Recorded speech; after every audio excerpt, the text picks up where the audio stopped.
നാളെ നമ്മുടെ 25ാം വാർഷികാഘോഷം അതിഗംഭീരമായി അബുദാബിയിൽ നിങ്ങൾ ആഘോഷിക്കാൻ വേണ്ടി ഒരുങ്ങുകയാണ്. ഒരു വലിയ താരനിര, നമ്മുടെ മുഖ്യമന്ത്രി, നമ്മുടെ പ്രിയപ്പെട്ട ചെയർമാൻ മമ്മൂക്ക, ഒപ്പം തന്നെ ജയറാം, ജോജു, കുഞ്ചാക്കോ ബോബൻ, ആസിഫ് അലി, അങ്ങനെ ഗൾഫ് കണ്ട ഏറ്റവും വലിയൊരു താരമാമാങ്കമാണ് നാളെ നടക്കാൻ വേണ്ടി പോകുന്നത്. അതിനുള്ള നമ്മുടെ തയ്യാറെടുപ്പുകളും ഒരുക്കങ്ങളും ഒക്കെ എവിടെ വരെ എത്തി നിൽക്കുന്നു? ആവേശം എത്രത്തോളം ഉണ്ട് ഇപ്പോൾ ഗൾഫ് മലയാളികളിൽ അബുദാബിയിൽ?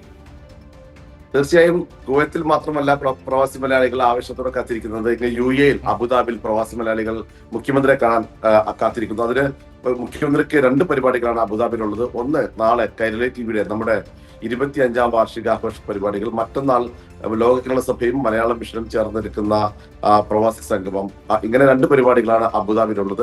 നാളത്തെ പരിപാടി എന്ന് പറയുന്നത് ഒരുപാട് കാര്യങ്ങൾ കൊണ്ട് അത് ഏറെ പ്രത്യേകത ഉള്ള ഒരു വലിയ പരിപാടിയായി അല്ലെങ്കിൽ വലിയ ഒരു സംഗമമായി മാറും എന്ന കാര്യത്തിൽ സംശയമില്ല. കാരണം അതിൽ ഒന്ന്, കൈരളി ടിവി എന്ന ഒരു പ്രസ്ഥാനത്തിന്റെ 25ാം വാർഷികം ആഘോഷിക്കുന്നത്. പ്രവാസി ലോകം എന്നും കൈരളി ടിവിയെ ഏറെ സ്നേഹിച്ചവരാണ്. കൈരളി ടിവിയെ നെഞ്ചോട് ചേർക്കുന്ന ഒരു ഭൂമികയാണ് പ്രവാസി സമൂഹം എന്ന് പറയുന്നത്.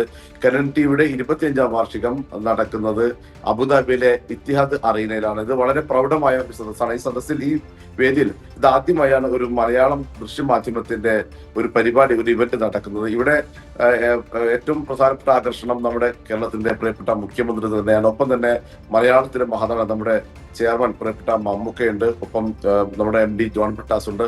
ഇത്തരത്തിൽ ഉദ്ഘാടന പരിപാടികൾ. അതിനുശേഷം അല്ലെങ്കിൽ അതിനോട് ചേർത്ത് തന്നെ മലയാള ചലച്ചിത്ര രംഗത്തെ വലിയ ഒരു നിര തന്നെ ഈ പരിപാടിക്കായി എത്തുന്നു. അതിൽ ആസിഫ് അലി ഉണ്ട്, കുഞ്ചാക്കോ ബോബനുണ്ട്, ജയറാമുണ്ട്, അതുപോലെ നസ്സലൻ, ഷാരോൺ, ജോജു, അനുസിത്താര തുടങ്ങി നിരവധിയായ ആളുകളൊക്കെ തന്നെ എത്തുന്നു.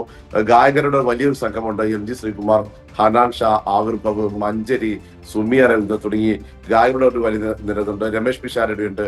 ഇത്തരത്തിൽ വലിയ ഒരു നൃത്ത സംഗീത വിരുന്നായി ഇത് മാറും. ഒപ്പം തന്നെ ഏറ്റവും വലിയ ഒരു പ്രൗഢമായ ഒരു പരിപാടിയാക്കി മാറ്റാനുള്ള എല്ലാ ഒരുക്കങ്ങളും കൈരളി ടിവി പൂർത്തിയാക്കിയിട്ടുണ്ട്. ഇത് സൗജന്യ പ്രവേശനം തന്നെയാണ് ഈ പരിപാടിക്കായി ഉള്ളത്. ഏതാണ്ട് 10,000-ലേറെ ഉൾക്കൊള്ളാൻ കഴിയുന്ന ഒരു വേദിയാണ്. പക്ഷെ അതിനേക്കാൾ വലിയ ഒരു അന്വേഷണമാണ്, എൻക്വയറിയാണ് ഇപ്പോൾ നമുക്ക് ലഭിച്ചുകൊണ്ടിരിക്കുന്നത്. എങ്ങനെ അത്രമാത്രം ആളുകളുടെ ഒരു പ്രതികരണം ലഭിക്കുന്നുണ്ട്. നാളത്തെ പരിപാടിക്ക് ശേഷം മുഖ്യമന്ത്രിക്ക് ഉള്ള മറ്റൊരു പരിപാടി എന്ന് പറയുന്നത് അബുദാബിയിലെ ഈ സിറ്റി ഗോൾഫ് സ്റ്റേഡിയത്തിലുള്ള പരിപാടിയാണിത്. ലോക കേരള സഭയും മലയാളം മിഷൻ ചേർന്നൊരുക്കുന്ന സ്വീകരണമാണ്. ഇങ്ങനെ 2 പരിപാടികളാണ് അബുദാബിയിലുള്ളത്. കുവൈത്തിൽ ഇന്നും. Okay, thank you Jamal.